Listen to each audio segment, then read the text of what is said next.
Hey everyone, this is Matt with Learn Everything About Design. In today's video, we're going to be talking about the POP4 and outdoor scanning. Now, I actually filmed this video a week or so ago trying to answer some questions about outdoor scanning, and I provided my feedback to Revopoint, and they said, hey, can you hold off? We want to make some improvements and see if we can get some better results. They gave me some feedback on what I was doing. I held off, and today I sort of refilmed that video. And what I'll say is that the update to the RevoScan software did make improvements, things that I saw were not working very well in my first attempt, and things that have improved in this attempt. So that's something to keep in mind. The software is always going to be improving. The hardware, we do get firmware updates, but the hardware has been pretty rock solid. There are 2 fans on this thing, outdoor in the sun. The table was just baking hot. The metal parts I had outside, really couldn't hold them for very long after they sat in the sun. This didn't ever really have any temperature problems. My camera, on the other hand, was trying to overheat a bit, even though it was in the shade. So just keep in mind that Revopoint does seem to take feedback. If there are problems with the software or with something working, always make sure that you do provide feedback, whether it's a comment on a video like this, which they do sort of keep track on, or sending feedback directly to them. Now, these scanners aren't going to work perfectly for everyone. There are certainly hardware requirements. The computer you have, the phone, if you're scanning to an app, things like that, they all are going to have an impact on the end result. But for the most part, there are certain things that we can do or provide feedback that makes it just better for everybody that are using these.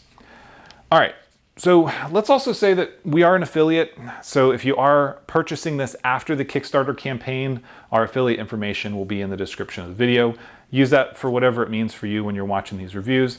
I do my best to give you my opinion on how it works and if it doesn't, and hopefully that lands with the audience. If not, I'm sorry, but make sure that you do check out other review videos as well. Don't just take my word for the scanner. You want to do your own research and figure out if it's going to be right for you.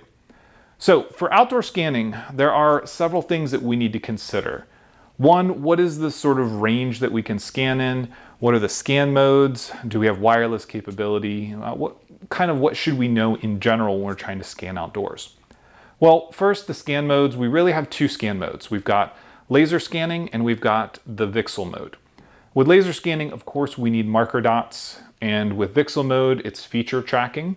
There is an outdoor scanning option. So typically when you set up a scanner, you'll have to say if it's, let's say, a normal object or a shiny object or a body like a human. When you are scanning outdoors, there is an outdoor mode that you make sure that you do want to enable it. I've tested the same object with and without it, and you certainly get better results with it. When I was doing my scanning today with the filters, I tried with it off and I tried with it on, and I was getting better results. Now, because of the temperature and the heat, the fact that I was just sweating buckets, I don't have any full complete scans that I did outdoors. I was really just trying to see what it captured and what it didn't. I would always suggest scanning indoors whenever possible, a controlled environment, consistent lighting, where you don't really have to worry about these kinds of things. Okay, let's talk about the ranges. And so when we're scanning outdoors, we have to consider the intensity of the sun. The lux value is really what we go by. Now, when we're scanning indoors, we can keep it consistent. You can set up lighting that has a specific value. When you go outdoors, you're kind of at the mercy of things like cloud coverage, any shade from trees or structures, if you've got an easy up or an awning. These are all things that are going to impact this value, and it's going to impact your settings as well. And so Revopoint says that you can get up to 50,000 lux without using the NR filters that come with it, and up to 100,000 when you use them. You should consider, if you do use these, theoretically you're supposed to recalibrate. It will have an impact on your precision and your accuracy. So if you think about laser scanning mode, and we've got, let's say 0.02, 0.03 millimeters, when you use these, you're going to double that essentially. So 0.05, 0.06 is probably about where you're going to be. If that's still in the range that works for you, then don't worry about recalibrating, because as soon as you take them off, you're going to have to want to recalibrate again for using it without the filters. For me, that's kind of a pain. I try to scan inside whenever possible, but if you do have to go outside and you do need more accurate scans, just try it and then think about recalibrating if you need more. Another thing to consider is that we do have wireless options. This kit does have a battery handle. It's supposed to be good for about 4 hours of scanning. You will run out of other resources by that point, especially if you're scanning outdoors. It will be too hot. Everything else will overheat. Your laptop, your equipment, your cell phone, all these things are going to get hotter. The fan and the cooling, or the two fans in this thing, are actually pretty good. I haven't seen any weird temperature spikes, but my camera did overheat when I was trying to film outside, and the laptop was getting hot. So all these other things are going to be factors, and the battery and the power on this is probably not going to be the limit for you. Now, in terms of wireless scanning, we have two modes. We've got the laser mode, which again, we're going to need marker dots, and we've got the VCSEL mode, which is feature tracking. Both can work wirelessly, but if you're using laser scanning mode, you need to wirelessly connect directly to a computer or laptop. If you're using the VCSEL mode, you can use the Revopoint app for your phone, and you can scan directly to your phone. There are some limited processing capabilities, but it is a small screen, a touch device. Even when I'm on a laptop, I generally take my scans to a desktop. I just like having bigger monitors, more space, a traditional mouse. That's just me personally. But just keep that in mind. You can scan in VCSEL mode directly to an app on your phone. You can also transfer those projects wirelessly from your phone to the RevoScan, in this case RevoScan 6 on a computer. But with laser scanning mode, you can still use the app as a mirror, but you have to connect to a computer. With that said, I also want to say that the update to RevoScan that I got this week has improved wireless scanning. It's still not quite as good as wireless scanning on the Metro Y Pro from my testing. I think it will get better. I've tested it with VCSEL mode and I've tested it with laser mode. And again, I don't generally scan to an app. I don't use the Mirror app on my phone. I try to keep my phone as sort of clean and app free as possible.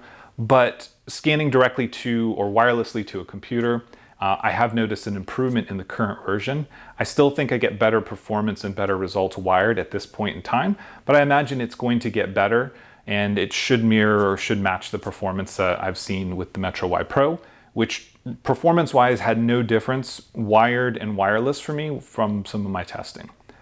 With that also said, the Wi-Fi 6 inside of the POP4 can act as a host, which means if you are away from a network, if you don't have Wi-Fi access for your computer, this can actually be the Wi-Fi host, and you can still have that connection from the scanner to your computer. So if you're doing laser scanning and you're really outside and you don't have, access to a Wi-Fi network, then you can use this as the host and still have that connection between the two.